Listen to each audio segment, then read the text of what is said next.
ফাবাওয়াহু ইউহাউইদানিহি আও ইউনাসসিরানিহি আও ইউমাজ্জিসানিহি।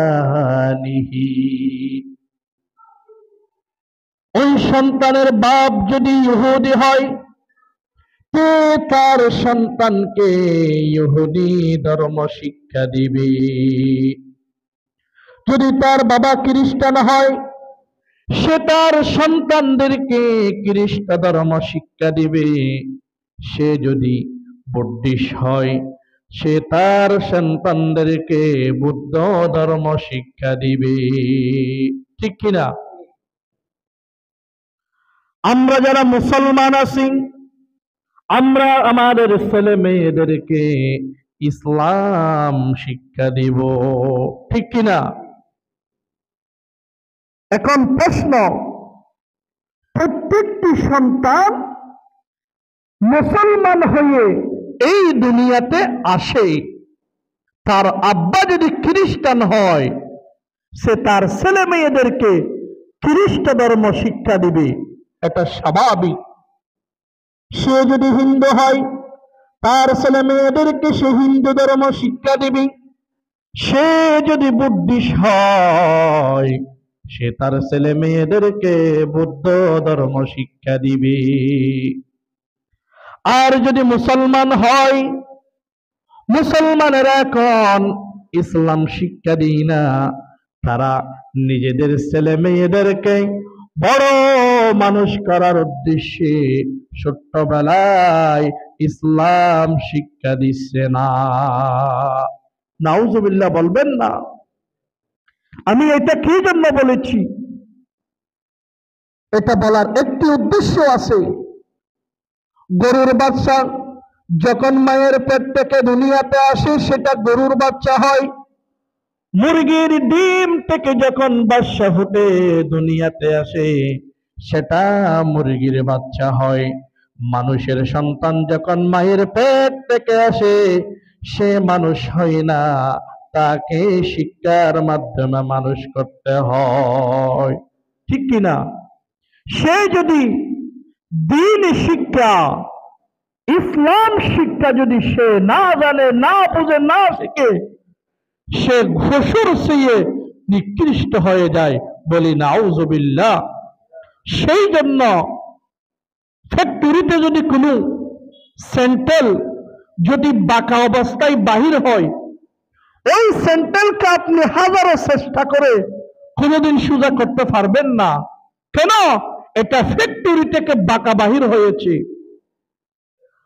মা বাবা হচ্ছে একটা ফ্যাক্টরি।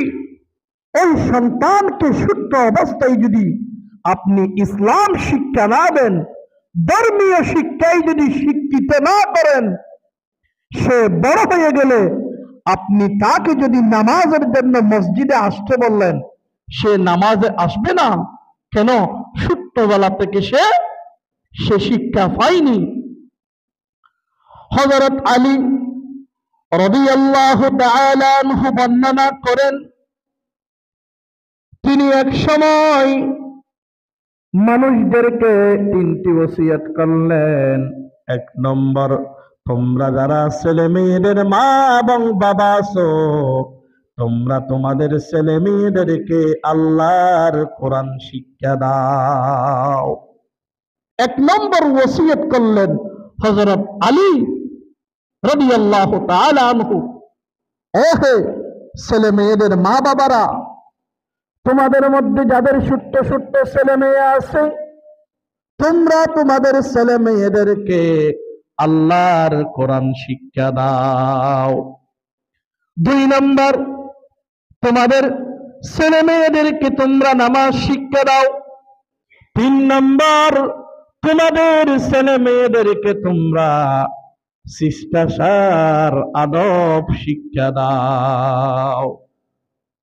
এই তিনটি যদি আপনি ছোট্টবেলায় শিক্ষা না দেন, বড় হয়ে আপনি তাদেরকে শিক্ষা দিতে আপনি পারবেন না। হাদিস শরীফ সাক্ষী, রাসূল করিম সাল্লাল্লাহু আলাইহি ওয়াসাল্লাম এখনো যারা বিবাহ করেন নাই, যুবকদেরকে একবার ওসিয়ত করতেছেন, ও হে আমার ভাই বন্ধুগণ, তোমাদের মধ্যে যারা তোমরা যুবক রয়েছে, তোমরা শুনে নাও, আইয়ান তাকিয়া উম্মা, তুমি এখনো বিবাহ করো নাই, তোমাকে এমন একজন স্ত্রী বাছাই করতে হবে যে স্ত্রী তোমার অনাগন্ত সন্তানের মা হবে। এখনো বিবাহ করো নাই, তুমি যেহেতু বিবাহ করবে, ওই মেয়েকে তুমি বাছাই করে নাও তোমার সন্তানের মা হিসেবে। ওই মা যদি দিনদার হয়, তোমার ছেলে মেয়েরা অবশ্যই দিনদার হয়ে যাবে। ওই মেয়ে যদি নামাজি হয়, তোমার ছেলে মেয়েদেরকে সে নামাজি বানাবে। ওই মেয়ে যদি আল্লাহর কোরআন পড়তে পারে, ছোট্ট ছোট্ট ছেলে মেয়েদেরকে সে আল্লাহর কোরআন শিক্ষা দিবে। সম্মানিত ভাইয়েরা, এখনো যারা বিবাহ করেন নাই, তাদের উচিত এমন একজন মেয়েকে বাছাই করা, যেই মেয়ে তোমার অনাগত ছেলে মেয়েদের মা হবে, ওই মা যেন দিনদার হয়।